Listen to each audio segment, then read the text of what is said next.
साल 1828 में वाराणसी, काशी में एक छोटी सी बच्ची का जन्म हुआ, जिसका नाम रखा गया मणिकर्णिका।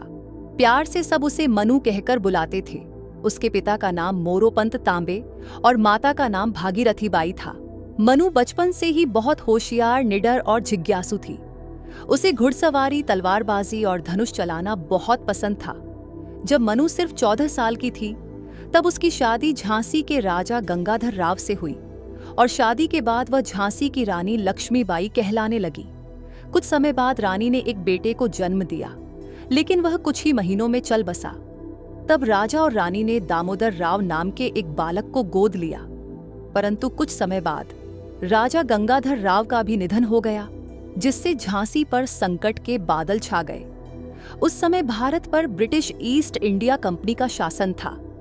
अंग्रेजों ने डॉक्ट्रिन ऑफ लैप्स नामक नीति के तहत झांसी को अपने अधीन करने का प्रयास किया, यह कहकर कि रानी का दत्तक पुत्र उत्तराधिकारी नहीं बन सकता। लेकिन रानी लक्ष्मीबाई ने दृढ़ता से कहा, मैं अपनी झांसी नहीं दूंगी।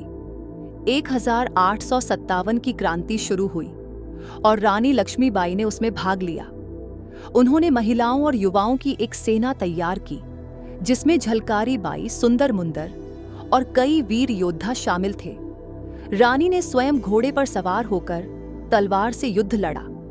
वह अपने घोड़े बादल पर सवार होकर दुश्मनों का सामना करती रही। अंग्रेजों की सेना बहुत शक्तिशाली थी, लेकिन रानी ने अपनी बहादुरी और देश प्रेम से सबको चौंका दिया।